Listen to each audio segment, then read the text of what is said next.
What's up, guys? Welcome to layout update number 5. It's been quite a while since the last video. I had a really busy summer. Didn't have a chance to make many videos, but I did still have a chance to get down here and work on the layout, as you can kind of see from the work here beside me. So without further ado, we'll get right into the layout update. As you can see here, Penn Yan has changed quite a lot since the last video. This is the first place on the layout where there's ballast down, completed kits for structures, and I did put in a small little micro scene. Now before I complete all of the scenery, I'm getting very close to the time where I'll be able to take photos for my photo backdrop.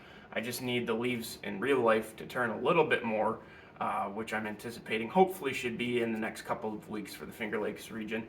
At that point, I'll go down and take as many photos as I can and try to get them into a 2-foot backdrop for the layout, which I'm hoping should turn out pretty good. In the meantime, though, I couldn't help myself. I had to create a little micro scene here with a couple of houses, the first 3 super trees and then 1 woodland scenics tree that I completed. I think it turned out pretty good. Again, this was my first attempt ever at super trees, so I'm ecstatic with how they look. Very happy with it. As you can see behind me too, there are multiple kits here that have been completed. A couple of grain bins. This is a regular grain bin, wet storage bin, and then we've got the elevator for Lakeview Organics completed as well. Back in the back of the shot there, you may be able to see I'm working on a road for Penn Yan. We won't show that just yet, just because it's not completely done. I had to end up widening it out after I put down the first coat. So we'll play with that some more, and maybe it'll be in next layout update. As you can see here, though, there is also another completed locomotive project. If you follow my Facebook page, you may have already seen this. This is Finger Lakes Railway 2304, another B23, but this one is rather unique because it's actually an ex-Southern high hood B23. This was a challenge for me to complete the locomotive because when they chopped the noses on them, it gave them a very unique nose shape that, in all honesty, I still haven't completely captured accurately. But I did have to file down the nose light housing that was originally on the locomotive, so that the nose was smooth, indicating that it was a chop nose.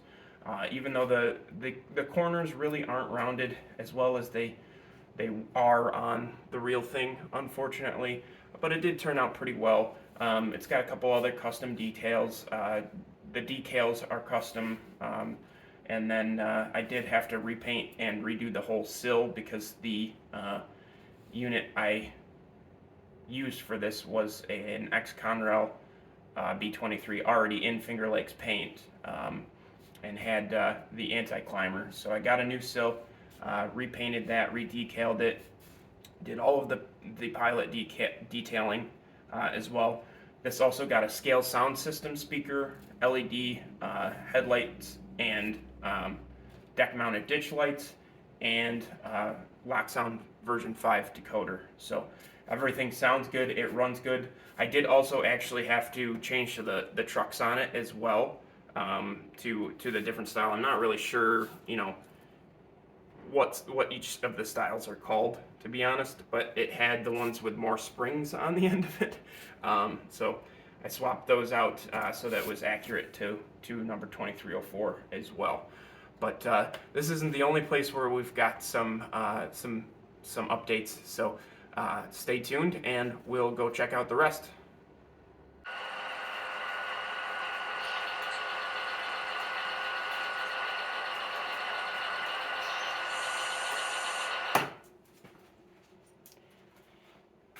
Alright guys, so as you can see here in Geneva, this is the other area of the layout where we've been having a lot of work done.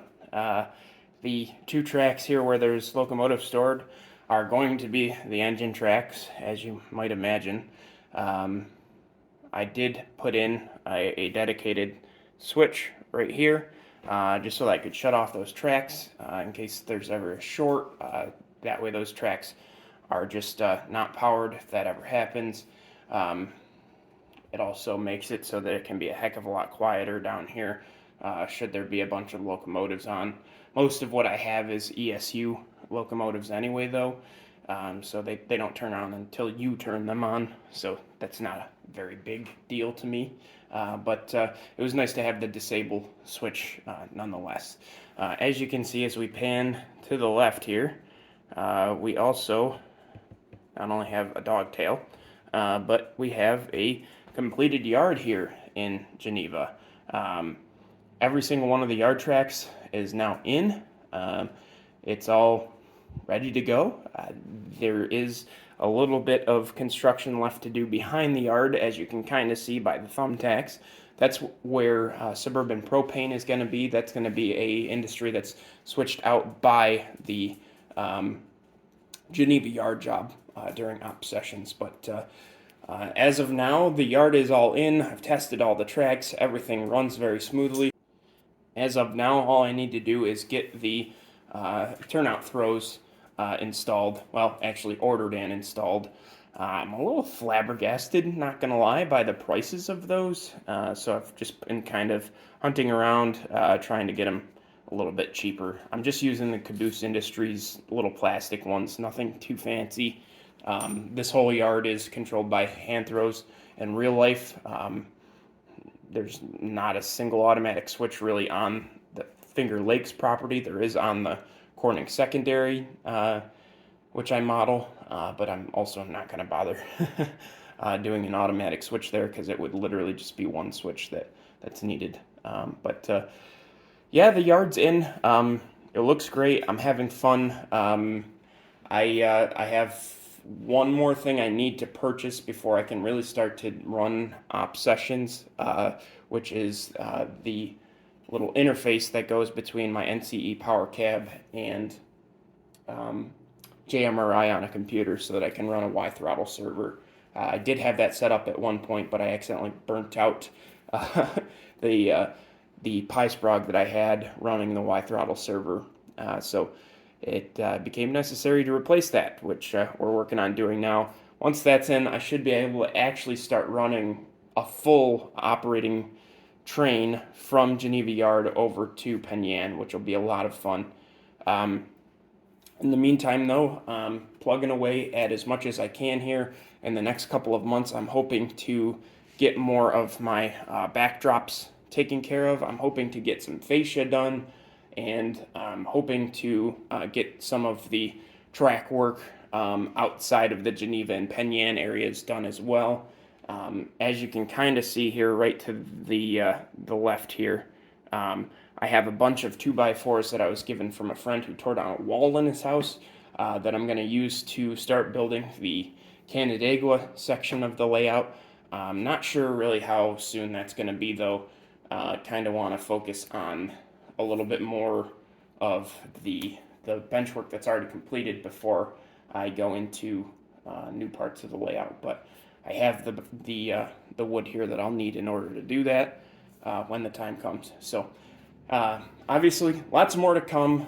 Make sure you stay tuned for the next few layout updates. They should be coming more frequent now with fall and winter on the way. So be on the lookout. Be sure to like and subscribe, and let me know if you have any comments. Thanks, guys. Take care.